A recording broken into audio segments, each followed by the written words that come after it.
what we're going to be doing tonight, there's going to basically be three parts to tonight's presentation.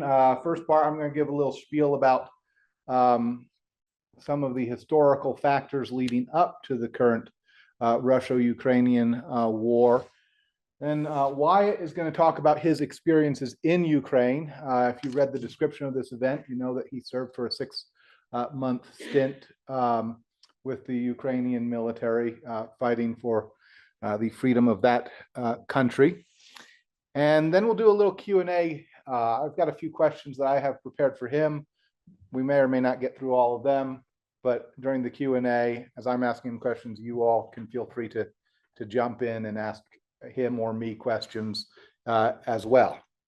But without further ado, let's get started here. So my part of tonight's presentation concerns the origins of the war in Ukraine. And what I'm going to be presenting on primarily is a variety of scholarly interpretations for how and why we got to the point that we got. And I think you can identify at least 5 major layers of context surrounding the current conflict in Ukraine that need to be understood in order to understand how the war broke out and why it continues to be fought to such devastating effect for all sides involved. The first is the historical, the first layer of context is the historical context. And here I'm talking more about the distant historical context, not things that have happened in just recent years, but more of the, and we're going to be looking at mainly the historical context of Russian history as a whole. And this interpretation goes back to this fellow. Does anybody here know who this guy is? It's not a face that a lot of people necessarily recognize. Although if you lived through the Cold War, you might recognize him. Who here has heard of the name George Kennan? Okay, so this is going to be new to the vast majority of you. All right, so George Kennan was a career diplomat. He was working in the 1940s. He was working in the U.S. Embassy in Moscow, right at the outbreak of the Cold War. And he considered himself to be something of a Russia expert. And so he took it upon himself in one of the most unprecedented acts of bureaucratic chutzpah ever displayed by an American pencil pusher. He took it upon himself to basically write an extended memo. It was called the Long Telegram in 1946. They sent back to the superiors in Washington, outlining why he thought Russia, particularly the Stalin regime at that time, was behaving the way they did. And then this long telegram later got repackaged in an article in Foreign Affairs. He was writing under the pseudonym X at the time. It wasn't until later that he was identified by name. But the basic argument that George Kennan made is that the apparent bellicosity that the US government was observing in Russian behavior towards the West. They were doing things like supporting a communist insurrectionary movement in Greece, opposing US economic initiatives like the IMF and the World Bank intended to help Europe recover from the devastating effects of World War II. It wasn't fundamentally driven by ideology, but rather by deep-rooted Russian insecurity and neuroses about being attacked. Kennan puts it this way. This is kind of the money quote that kind of encapsulates his whole view in the Long Telegram. At the bottom of the Kremlin's neurotic view of world affairs is the traditional Russian sense of insecurity, Russian sense of insecurity. And this is primarily insecurity about being attacked. And the reasons are rooted in Russian history. Basically, throughout its history, Russia has constantly been wrecked by invasions by hostile foreign powers.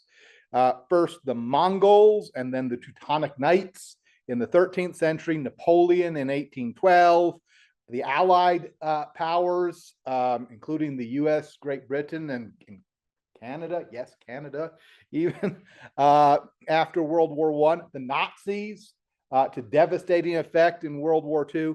And this history has etched a deep-seated anxiety about foreign attack, foreign invasion into the Russian psyche. And the way they have traditionally tried to compensate for that is by projecting power over neighboring regions and or countries in order to create buffer zones for their own protection. The classic example of this was something called the Eastern Bloc during the Cold War. The Eastern Bloc was basically a line of countries, East Germany, Poland, Czechoslovakia, Hungary, etc., that were all under communist domination during the Cold War, and that the Soviet Union kind of considered as their buffer zone against future aggression by the West. All right, so that's kind of the distant historical context to the war. Next, the second area of context, which is related to the first, is the geographical context. At the root of Russia's permanent insecurity complex is its geography. If you look at a physical map of Russia, this is a physical map of Eurasia, but a large part of it obviously is Russia. It's basically big, long, flat, and exposed. Big, long, flat, and exposed. A huge part of Russia is just the vast Eurasian plain. And very few of its borders or perimeter areas are defensible in a traditional sense. And this is part of the reason why Russia, although a great power, has a long history of being attacked, being invaded, and being partly occupied by hostile foreign powers. And one way that they have traditionally tried to make up for that, to compensate for that, is again by projecting power over neighboring countries and people groups in order to incorporate them as buffer zones. Many experts believe that's exactly what they're trying to do now. Then we get to the recent, there we go. Okay. Then we get to the more recent historical context. It has also been argued by some Western Russia experts, most recently, most notably by political scientist John Mearsheimer, who's probably one of the 2 or 3 most influential Russia experts in American academia today. I'm going to talk about another one here in a bit. But Mearsheimer has argued that what is happening now is really, at bottom, the fault of the United States and of NATO, who, and I'm not saying this because I agree with this analysis, just by the by, I actually don't, but I'm explaining what the point of view is. The argument is that the United States and NATO, in the wake of the Cold War, took several provocative steps, most notably by bringing the Baltic states, Lithuania, Latvia, and Estonia, into NATO in 2004, by declaring at a NATO conference in Bucharest in 2008 that Ukraine and Georgia should also join, and by the U.S. publicly supporting the 2014 Euromaidan uprising in Ukraine that overthrew then President Viktor Yanukovych, who had antagonized the opposition with his pro-Russian foreign policy and also violent suppression of domestic protests. At one point, he actually ordered snipers to open fire on protesters, killing around 100 people. And so he got run out of Ukraine. He was largely considered to be pro-Russian. And it was right after that, right after the Euromaidan uprising, that Russia basically launched this undeclared invasion of Crimea and took over that part of Ukraine for itself. Now, with respect to Mearsheimer,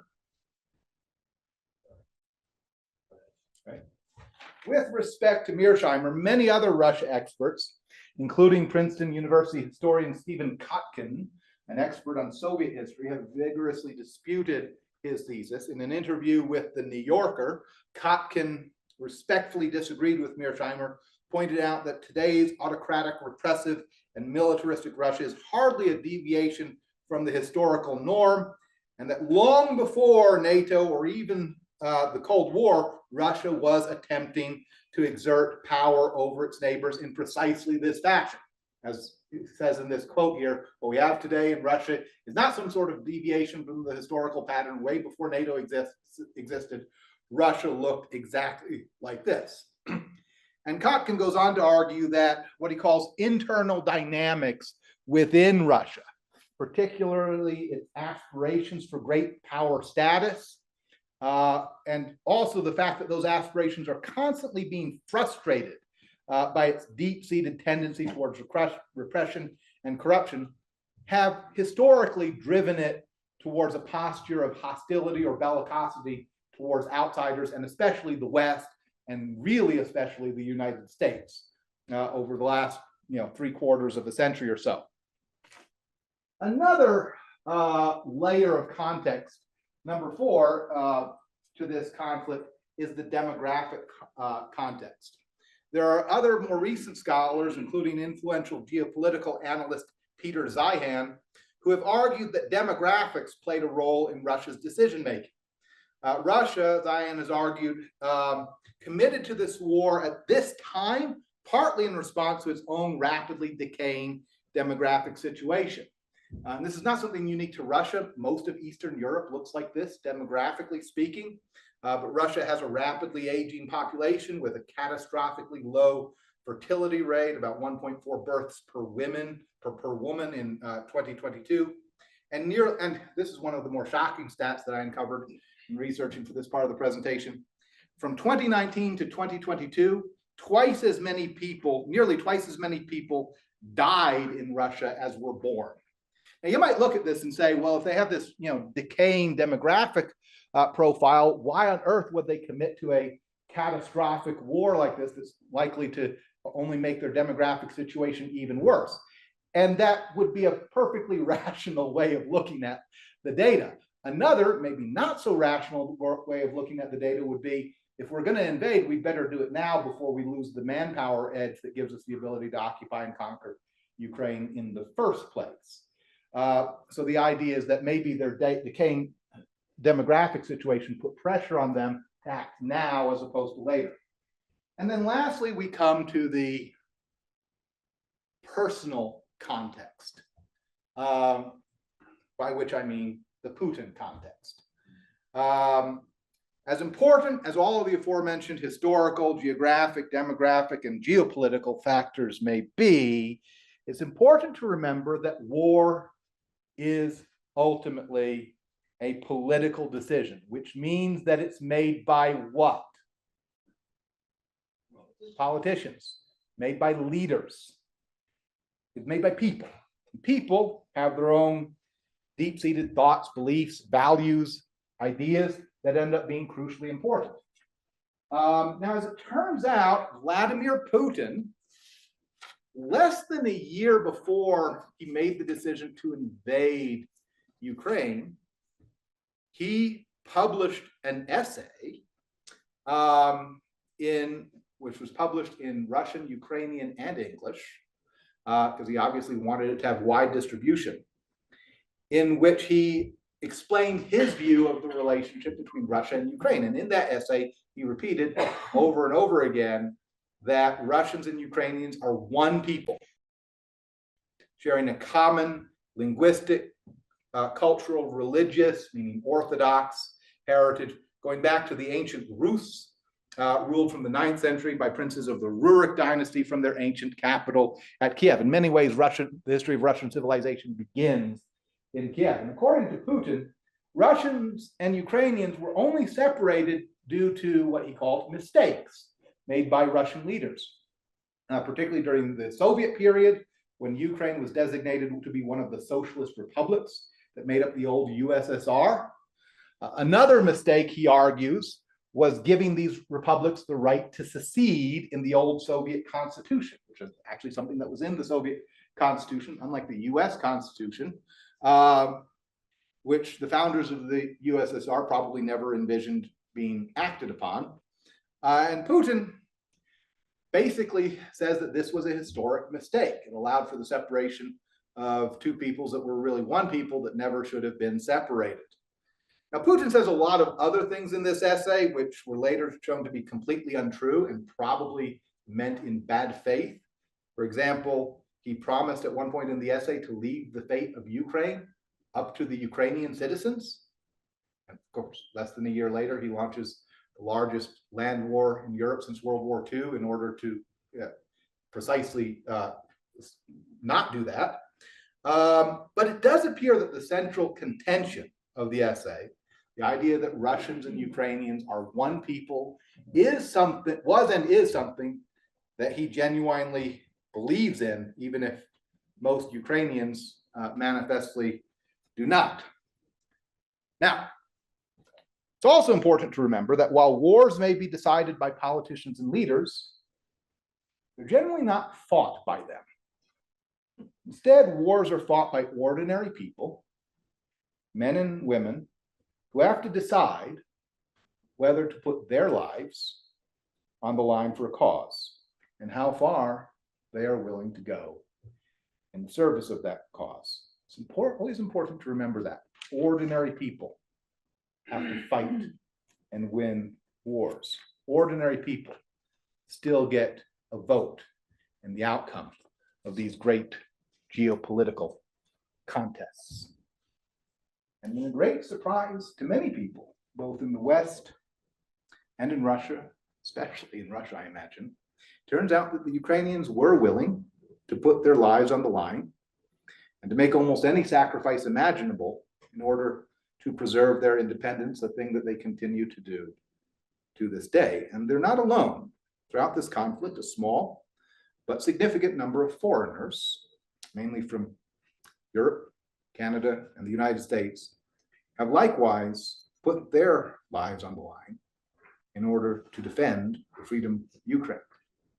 And one of those people is here with us tonight, my former student, Wyatt Johnson, who is here tonight to tell you about his service in Ukraine. Wyatt, I'm going to turn things over to you. All right. Everyone hear me all right? I'm incredibly nervous, so if not, I don't know. All right, let's go past the cool guy pictures. So he basically touched on most of this, and we didn't get together too much before we met up, so I'm gonna go past this. Actually, I will talk a little bit about Georgia. When Russia went into Georgia, the actual war only lasted about 3 days, and the response from NATO and including the United States was pretty muted. And I think that did have something to do with Russia's decisions today, most importantly Putin's. And same with 2014, there were sanctions given to Russia, but clearly that didn't have the desired effect.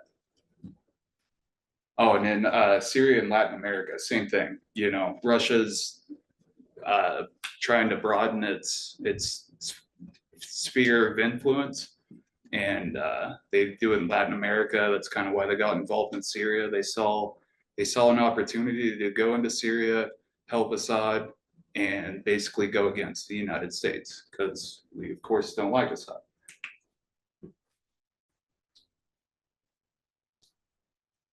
Okay, Ukraine's intelligence. So I saw a CNN report that it was like January of 2022. So that's a month before the full-scale invasion started. And Ukraine is literally saying, hey, they're massing troops on the border. These things are happening. And again, NATO and the United States didn't seem to really think it was going to happen, is based on what I've seen. I'm not quite an historian, but yeah. But the U.S. was helping train the Ukrainians prior to the invasion. We were doing what we could, and it would be nice to see us do what we can now. Yeah. Oh, and this picture right here. Let me use the pointer because it'll make me feel cool. So this is U.S. troops next to Ukrainian troops in Rivne, I believe it was. And it was kind of cool to see this picture because I was in Rivne at one point. All right, so now we're going to talk about the actual initial invasion to where we are now, the actual war. First part's going to be the Battle of Kyiv. So initially the Russians shot north from like the Belarusian and the Russian areas, and their goal was to encircle Kiev, take out the capital, and basically immediately install a Russian-backed government. And that didn't work out for them at all. Upon almost encircling Kiev, so you can see they pushed. So I use a lot of ISW maps. If you guys are not familiar with ISW, it's really good stuff. So if you're interested in any conflicts currently happening, they're very good source. So they pushed down off to the left of Kiev, or I should say west, and then over to the east. And then right about there, they started getting stopped. They just could not get their ground forces to communicate. They couldn't communicate on a brigade or even division size level to make to do it appropriately. And a lot of that had to do with how well Ukrainians were using their tactics. They were just hitting Russian tank columns, and Russians were. So I remember speaking to a territorial defense guy, and you know, the story could be BS, but he was saying that some of the Russians they were dead. You know, came across, and they looked in their bags and they had dress uniforms, because in their eyes they thought they'd be able to roll into Kiev and in a few days be able to be marching through the streets of Kiev, and didn't turn out that way. All right, so after Kiev, Russians pulled back over into the sorry, I'm blanking here. Kharkiv and the Chernihiv Oblast. And then while that was taking place, the Battle of Mariupol or the Siege of Mariupol was going on. And so the Siege of Mariupol was extremely important because it really showed the Ukrainians' resolve.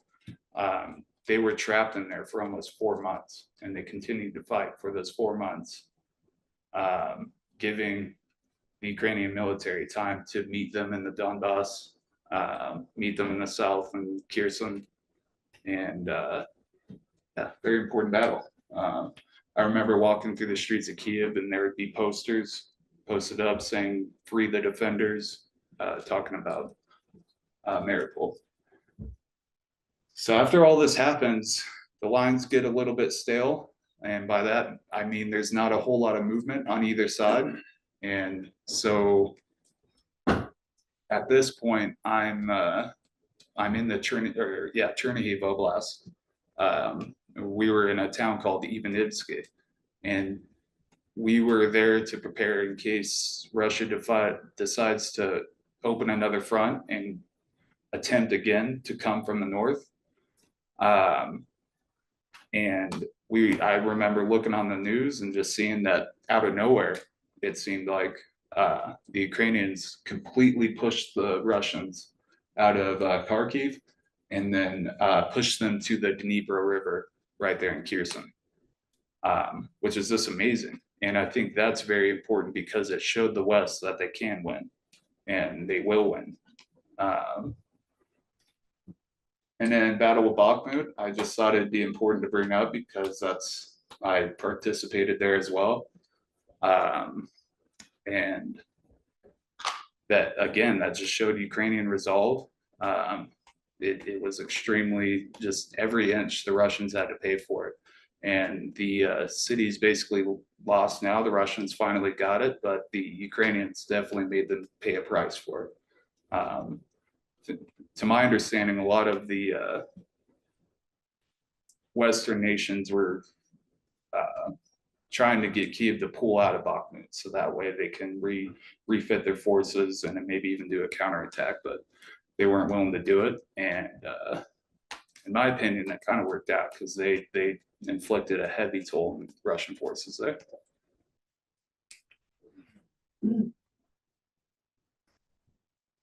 I'm sure some of my Ukrainian friends will. Yeah. So that was on Snake Island. Russian warship. It was basically telling these Ukrainian soldiers occupying that island to give up, and they told them to go F themselves. That ship was sunk. That ship was sunk? It was the flagship of the Black Sea Fleet. Oh, yeah, yeah, Ukraine. yeah. There was some called the Moskva, which means Moscow. Okay, yeah. No, I remember hearing about that ship being sunk, but that's, but that was later, of course. Yeah. Yeah, that's pretty awesome. I'm glad that got sunk. So I'm just gonna talk about what Ukraine means to me. I just saw extreme courage there. The guys I served with were just, they had no problem going out and doing what they did because they really believed in the sovereignty of their nation, and they were certainly willing to die for it. Innovation, they were incredibly innovative.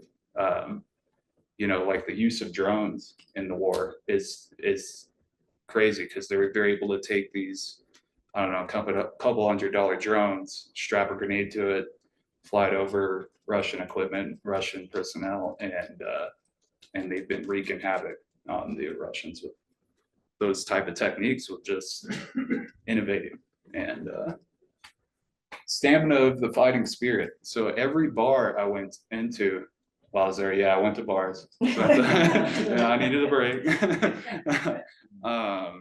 They were at almost every song was about, you know, screw Russia and we need to keep fighting, and that was just pretty incredible to me. All right, so now I'm just going to use this map to kind of, we'll go into the roll right into the Q&A, and yeah. So, you've already, in the course of your presentation, Wyatt, by the way, I'm just going to sort of prime the pump with questions here. If any of you have questions for Wyatt or me after I start asking questions, just feel free to raise your hand and jump in. But can you tell us a little bit about your motives for serving in Ukraine? Obviously, the U.S. is not involved in this conflict directly, so why did you decide to go there? For me, it was Bucha. I think I'm saying it, yeah. So at the time, I was working at the homeless shelter with my girlfriend Alex here, and I remember seeing that, and I remember being appalled that a member of the UN who's supposed to stop wars was committing such atrocities, and I felt compelled to do something about it. President Zelensky was asking foreign volunteers because, I mean, the fact of the matter is Russia has like 4 times the personnel, so they need all the help they can get, and I wanted to go help with that. And you have previous military experience that you felt you had a skill set to offer. Correct, yeah. So sorry, I did a terrible job at introducing myself, but I served in the U.S. Army for 3 years as a tanker. And yeah, so from 2014, 2017, that's what I did in the U.S. Army. Just a little over 3 years, whatever that combat arms thing is. What was your exact status there in Ukraine? So I was just a foreign volunteer. So they would take foreigners, I would sign a military contract, and I had nothing to do with the U.S. So you were integrated into the armed forces of Ukraine? Yes, sir. Yeah, I flew to Poland and then took a train over to, actually, yeah, I took a train to one of those towns on the border there and then met with the Ukrainian guy. Yeah. Yeah, how did you deal with the language barrier and conversing with some of the Ukrainians? Did most of them speak English? So they would, actually a lot of Ukrainians did speak English. I was pretty surprised at all of Europe, actually. A lot of people spoke English. I was like, wow, I'm doing all right, you know? But they would, for the most part, they would take anybody who speaks English and put us all in the same like company size element. And then, so that way we're able to communicate with each other, and then our leadership would be Ukrainian. Yes, sir. So with your Army experience, you were a tanker. Were you a tanker in Ukraine or? I was not, unfortunately. I was a machine gunner. So I did use the same weapon system. I had the M240 Bravo. And that was pretty miserable because if anybody's ever carried one of those, it's not fun. I sweated a lot. Is that the end of your question, sir? My apologies. Okay. Yes, sir. So I'm curious about, say, your anticipation if you, and what did the Ukrainians tell you about how your treatment, treatment you might expect, say, as a prisoner, for example? I mean, we know the Russians aren't particularly good about taking care of captives anyway. Yeah. But what did they brief you on what you might expect as a, you're a foreigner fighting for Ukraine, so maybe your status might be different as opposed to a Ukrainian soldier. Absolutely. Yeah, so basically the advice was just don't get captured, whatever you do, which had a pretty morbid turn at times.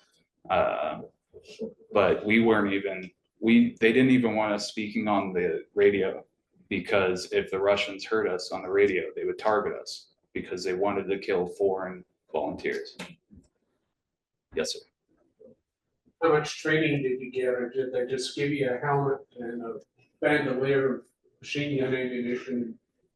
So there's the Russians. Yeah, so unfortunately there are some negatives to the Ukrainian armed forces. I'd be a liar if I didn't say there were, but it depended on what unit I was a part of. I was a part of different units. I started off with the Legion. Legion wasn't working out for us, so we found a different unit, and even that unit there wasn't much training. Legion, there was actually more training because it's a little more structured and pointed towards foreign volunteers, so they understood that we had experience. And some of those volunteers that you served with not ex-military? A handful, yes. Yeah. And even some of the guys I served with, I'm just a person, but some of them just seem to be there for the wrong reason. It's incredible what like social media has done to people, but those guys normally wouldn't last long. Like they did, they wouldn't pass, but they would get out of Dodge. And that was one thing about being a foreigner, is there was nothing tying us there. So even though we signed a contract, part of Zelensky's plea to get foreigners there was to not tie them there. So if we wanted to leave, we can leave.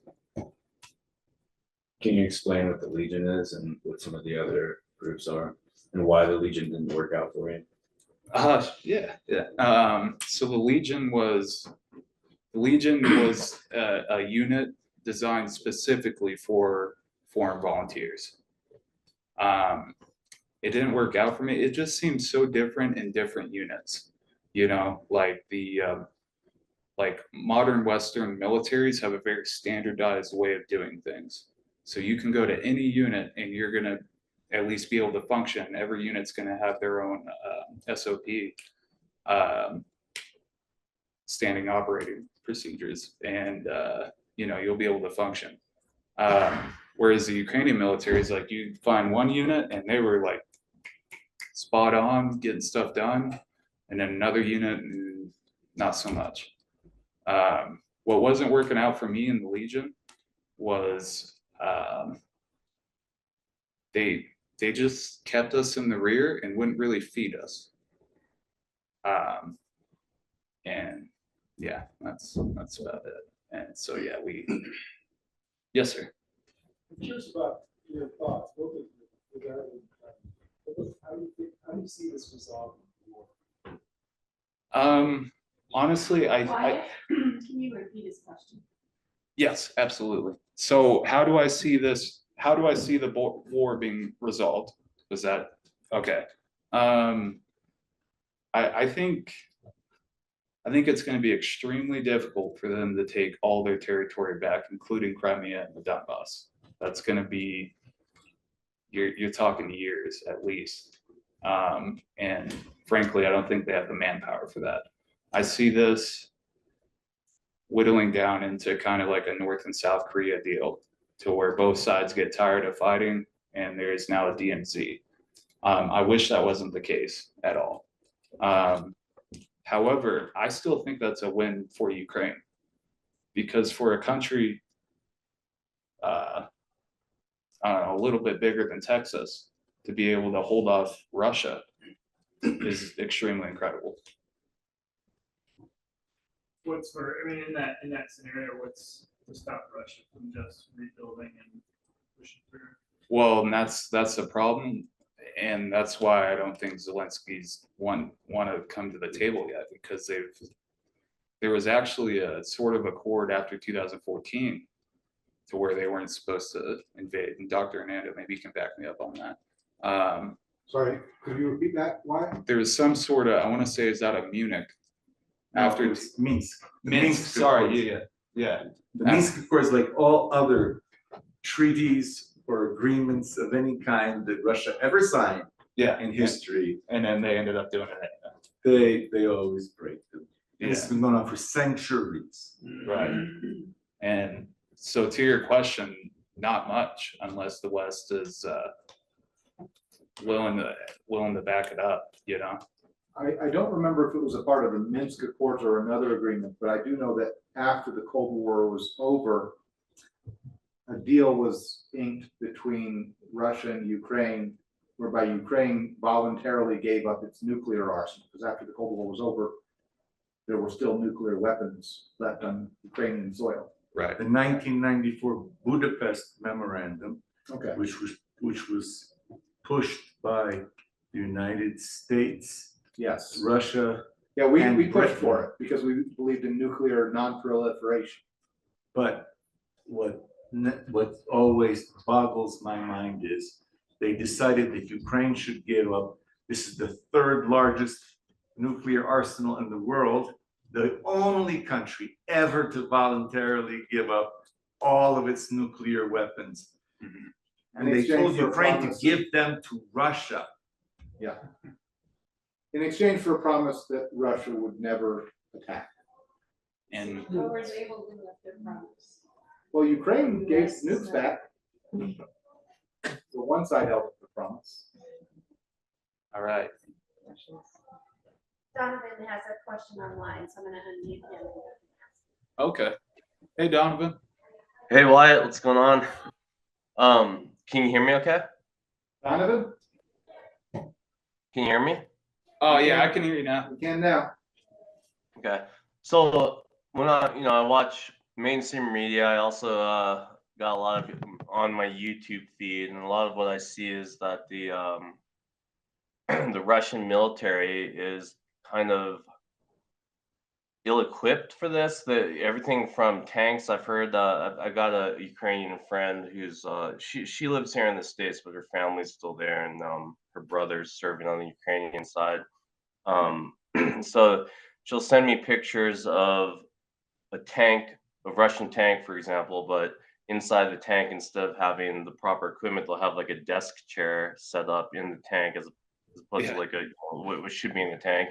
And I see a lot of reports on the different firearms they're using, and it seems to be like a mishmash of firearms from like decades and decades ago. I guess I'm just wondering, in your experience, if you saw any of that, is that a realistic perspective on it, or is it just something that we're seeing in the media? Like, are they actually as ill-equipped as the media is portraying it, or is that just something that is that kind of, I don't know, propaganda, if you will? I would say they are, to a point. It depends on like what we're talking about. Based on my experience, they were extremely well at utilizing indirect fire. So like mortars, artillery, those sorts of things seem to be, I mean, they were constantly close. However, like you said, you'd find a guy and he would have like a Mosin Nugget, which is from World War II. Yeah. And so it's possible. I mean, it seemed to be like that at some point in the Ukrainian military as well, to where I saw a guy I saw guys rolling out the Maxim machine guns from like World War I, the ones on Yeah. wheels with the big old plate in front. I was like, wow, this is wild. Yeah, they've done it on both sides. Yeah, Yeah. they both, I think, and that's why, to go back to your question, sir, I feel like both sides can't sustain this level, this intensity of warfare. They just can't. And which is why I think Ukraine is being smart, not wanting to come to the table, because as long as Ukraine can continue to just be a thorn in their side and continue, even if it's small scale attacks on them, because once they agree to something, Ukraine, of course, is going to stand by that agreement. So, sorry, Donovan, I got off track there. There's a question on Zoom I wanted to ask. Do you know roughly what percentage of Ukrainian fighters were civilians with no formal training? I don't know that number, but I would say a decent amount. You know, I served with a lot of guys who had been fighting the Russians since 2014, or Russian. So those guys would have been the professional military. Yeah, but even then, it depends on what unit you're in. So them themselves are professional because they're very seasoned. They've been doing it for a long time. Professionalized, Yeah. but they were civilians who just went in. I have a question. Yes, sir. Actually, two. First one is, did you encounter any Nazis in Ukraine? No, I didn't. Okay, just wanted to clarify that. Yeah. No, because that's one of Putin's Right. Yeah. insane. Even though they have a plans. Jewish Right, president. right. Yeah. Then the second question is, do you think that perhaps the strategy of the Ukrainian armed forces and their amazing commander, General Zaluzhny, is to inflict a loss large enough to both dishearten the majority of Russian armed forces and to cause a revolt of some kind inside Russia, whether it's a palace coup by other members of the elite, or it's the beginnings of some of the ethnic groups, of which there are 150. And these aren't like the United States, where people come from all over and then they mix in with the public. These are countries that were conquered long ago, and some of them are very restless and sick of sending all of their wealth to Moscow. And there have already been some rumblings, especially in the Caucasus, with Dagestan and Chechnya, whose real name is Ichkeria. So this, what do you think of this possible strategy? Because I have heard and read much of this strategy, that if they could destroy the Crimean Bridge and also drive through with great difficulty, and nobody's fooling themselves about the cost, but drive through Zaporizhia to a place like Melitopol, which is on the Sea of Azov, Basically by cut cutting the land bridge. Yeah. So, you So cut the you're sea talking bridge. right. No, it's to the right. Oh, yeah, Zaporizhia, sorry. So You're talking about I believe you're talking about the Kerch Strait Bridge, right? yes. Yeah. So The hitting Kerch this Strait bridge. Bridge, yeah, it goes, yeah, exactly where Wyatt is pointing. So there's two sources of rearmament, resupply. Wars are often won and lost through logistics. Yeah. And the Ukrainians seem to be doing three things: inflicting damage on the Russian Black Sea Fleet, so that they're now covering themselves in the eastern part of the Black Sea. They don't dare go into the northwestern part of the Black Sea because they're sitting ducks. That's one thing. The second thing is they have 2 times hit the Kerch Strait Bridge. Now they do want to leave it open in the meantime so that enough people can leave Crimea. They need to leave, but they have destroyed rail supply on the Kerch Bridge so that So now. do you mind if I cut you off? Yeah. So what was your question? My So the apologies. question is, do you think that this is what they're pursuing?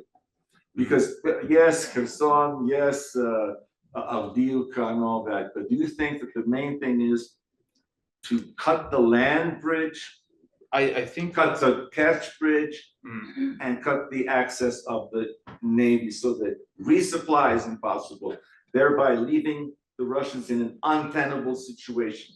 Yeah, so absolutely. I mean, if things went perfectly, then they're gonna cut to that land bridge. But in the meantime, they're gonna continue inflicting pain, which is their overall objective. I've seen articles of Ukrainian commanders being upset with their NATO training because our NATO training is designed with the tools we have, which is oftentimes tons of logistics, massive amounts of hardware, and the Ukrainians unfortunately just don't have that. So instead they're using small team tactics, going to the line, finding Russians and dumping artillery on them. And the goal in that is to inflict pain and make it, and I think we're kind of seeing that come to fruition. I mean, you're seeing tons of Russian troops surrender because they don't want to fight. Oh, I would say a decent amount of them don't want to fight there either. You know, in a way, this is Putin's war. Yeah, no problem. Yes, sir. Yeah, with your fighting there, I was curious kind of about people trying to keep fighting that Russians used a lot of conscripts to supply their front lines, and especially more, I guess, risky fighting areas. Yeah. Did you get a feel there, kind of how that worked out? Because I mean, they're trying to save their own skins, and I mean, it as seemed like over the last year or so, do you think they learned from their big loss from those offenses that kind of took back the area, and then they were able to, I guess, more dig in now? I think to a point, you know, like I did see a lot of those, because of course in Bakhmut was Wagner. So, you know, I personally I dealt with those guys, and yeah, they would literally use conscripts to like draw machine gun fire so they can use the professional soldiers to find where the machine gun is and eliminate that machine gun. So it was crazy. I sorry, I get sidetracked. It was wild to see them the willingness to give bodies to it like that. You know, it based on what I know in history on like Stalingrad, that's almost what it seemed like in Bakhmut. It was wild to see the amount of waves they put towards stuff, and of course now we're seeing it kind of change to me. I think they're spreading this conscripts out in units, so the professional soldiers can then watch those conscripts, because if you just fill a unit with conscripts, you're going to see what happens, like it happened in Kharkiv. Can I interject something, Mike? Yeah. So you're talking about Russian military history. And by no means, I should mention, I am primarily an American historian with minor fields in Latin American and British. So this is not exactly my field of expertise, but I have read a little bit about it. And I can say from the experts that I have read, the war in the Russia-Ukrainian war is kind of going to script for Russia. Yeah. The Russian military history is full of wars where the first year or two looks pretty much like the beginning of this war looked like. It's fantastically mismanaged, terrible leadership, terrible logistics, crap ton of people dying. And then they basically reorganize, re-equip, find some leaders who sort of know what they're doing. And then they just kind of throw bodies at the problem until it goes away. And some of the time that hasn't worked out for them. And some of the time it has. Particularly when they face a foe that they numerically outnumber by 3 or 4 to 1, which they do with the Ukrainians. I mean, Russia's major advantage in this war is they have just more material, more art, even if it's old and outdated stuff, they have it, right? They have more machine guns, more bombs, more artillery, and they know what to do with, and more bodies to throw at this problem. And so it has, the Padre, as Wyatt alluded to, it has kind of boiled down to a war of attrition, which means that the Ukrainians, obviously they need to continue to be rearmed and resupplied with new weapons and new ammunition and so on from the West. Which brings me to one question that I wanted to get to before we ran out of time, Wyatt, if you don't mind. Yeah. This is the last question that I'll ask, and then I'll give it back to the audience. Presently, one of the hot button political issues in US politics is whether to continue supporting Ukraine. As one who's been there, what is your take? Should the US continue supporting Ukraine with money and or weapons? Why or why not? So I got another long-winded answer. I think absolutely. And the reason being is if you can take out, and this is going to sound morbid or cold, but if you can destroy your number one enemy by simply giving someone else a gun, that seems like a smart decision. I do understand that point, you know, people are tired of giving money to other countries when they might not feel as well off within our country. But I promise you, a Ukrainian in a trench has it much worse. And yeah, sorry, I didn't know where I was going with that. So it's better to give money than to send our soldiers. Because I think, again, history has shown that once you let autocratic leaderships like this continue to invade other countries unchecked, it's just going to continue happening until it gets bigger. So I think it's smarter to stop it now before it gets bigger. Yeah, sorry, there's another point I had floating around and it's gone. So, yes, sir. So I was curious about the development of, say, small unit leadership amongst the Ukrainian army, because they were changing from, say, the Russian model to, say, a more Western model. Yeah. And from a distance, you know, as I'm reading things in ISW and other commentators write that they want to follow a training model and a professionalism model of the West as opposed to, say, the Russian model. And so you kind of alluded to that with small groups going forward, which implies that you've got small units, right, being led by NCOs and things doing this type of thing. Is that what you were seeing as coming to fruition now, or? And it depended on what unit I was with. Yeah, it wasn't standardized, but I think they're trying to get to there. But I'm glad you pointed that out because you're absolutely right. Like another reason on top of our logistics and our incredible hardware is our NCO Corps. Other countries I've seen operate don't have NCO Corps. We do. And so. Can you explain what that means? Oh, yeah, sorry. NCO is a non-commissioned officer. So those are going to be like sergeants. And so, like, let's say, unfortunately, your officer dies. You need, or he's just not there. You need that NCO to be able to lead troops. Without that, once an officer dies, everyone just stands around and, you know, morale plummets. And I think during the invasion, that was the case for both sides. And I think Ukraine's trying to pull away from that. And I think Russia is very stubborn and not getting wise to that because you're seeing that same thing. It's you know, an officer dies or someone dies within this unit, and then it becomes extremely disorganized and they retreat. And that's what happened in Kherson, or sorry, Kharkiv. They're not part for the lingo. Oh, yeah, yeah, sorry. So do you feel like your skills were maximized over there?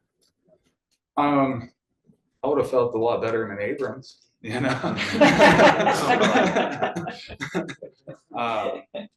You know, they did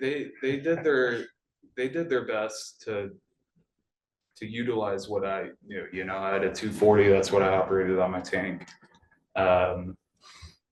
So I felt comfortable with that. I wasn't as comfortable just being an infantryman, because that's not what I did. I mean, I went to basic training, of course. I think they did the best they could, you know. I think one of the biggest things I like to try to stress is it's so hard to like revamp your military, you know, while you're fighting the largest war Europe has seen since World War II. It's just not going to happen. Unfortunately, they're going to have to make, you know, just go with it type deal. Since you were a machine gunner, I understand. Yes. These human waves that, because they have no regard for their own people, they send thousands and thousands of people in these waves of attack of infantry. And I've read about several machine gunners who asked to be relieved of duty because they just couldn't take wave after killing wave after wave after wave after wave of Russians coming at them. And they said, I just can't, I mean, I cannot handle this. I'm just a regular person. I was like an artist or professor or something, or an engineer. And here I've killed hundreds of people. I can't take this. Yeah. This is on the Ukrainian side. Yeah. Responding to those meetings. Did you have any of that experience, or did you know of anyone who had similar experiences? I knew of people who had similar experiences. To be honest, I did my best to not fire my machine gun. Because as I said, indirect fire by the Russians was extremely accurate and relentless. So as soon as my position was given up, I would definitely get hit by a shell. And yeah.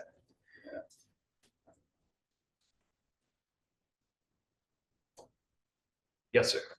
So would you say if the United States did send advisors to the Ukraine, would you say that it would be a better outcome than the advisors, say, in Vietnam, where we try to teach the South Vietnamese? Well, sorry, I didn't mean to cut you off. Yeah. Thank you. So we did have, like, we had training missions going into Ukraine prior to the full-scale invasion. And not only is it hard to revamp your military while you're fighting a war, but it also takes time. It's not going to be something that just happens, you know.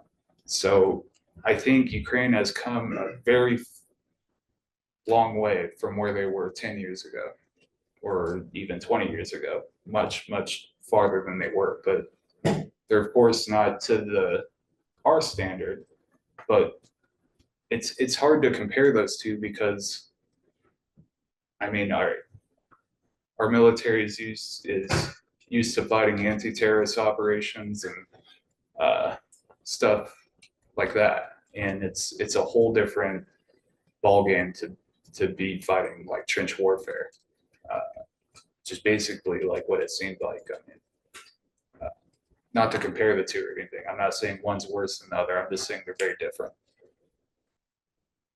Next question. Yes. How was your resupply? When you needed it, did you get it? Did it take a while? Oh, it's like that. Yeah, it took a while. Yeah, there was a point there while we were in Bakhmut to where we weren't even afraid of shells or bullets anymore. We thought we were going to die of thirst. And we rectified that situation and figured it out, but that's like one thing I can't stress enough is like how the mindset of the Ukrainians fighting is. They are just some of the toughest guys I've ever met. They're okay with that. They're like, yeah, we don't got water, so what? Shit, dude, I kind of need water to fight. Sorry to make this a laughing matter, but I don't know. That's how. This is a life or death matter. Yeah, this for the is. Ukrainians. Yeah, for them, they're. If Russia stops the war, that's the end of the war. Yeah. If Ukraine stops the war, that's the end of Ukraine. Yeah, like the gentleman up here said, if what's to stop them from doing it again? Not much. So they're very motivated. So when you guys would go out, would you guys try and pack as much sustainment as you could? Yeah. So you can imagine that sucked for me as a 240 guy. You know, I had tons of cans of ammo with me. Did other guys help you out with ammo? And again, there was some disorganization. So like I had an assigned assistant gunner, and then we would get put 2 completely different spots. And I'm like, well, guess I'm walking with this thing by myself. Awesome. Which is unfortunate, but again, that's just fog of war, I guess. Yes, sir. Just want to say we appreciate placing your life on the line for the price of freedom in Ukraine. Thank you. Thank you.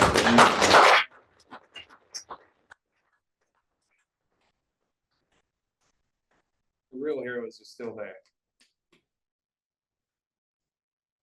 All right, I can't end it on that. No, but for the Ukrainian soldiers, who has supported you, meant so much to them because it validated them Absolutely. and supported them to say, yeah, this is the right thing to do, even everyone else knows that it's coming. It's just unfortunate that they're not getting the ammunition and supplies. The resupply, I mean, all the help from the democratic countries of the world is always a day late and a dollar short. The bureaucracy. So, no surprise that resupply was a problem for units Europe.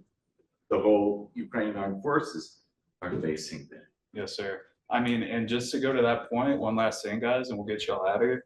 I mean, just in my unit alone, I had a guy from Finland, Portugal. Sorry, I almost said Portuguese. I mean, in the Legion, it was wild the amount of people I served with from different countries. So I'm extremely glad to have that experience.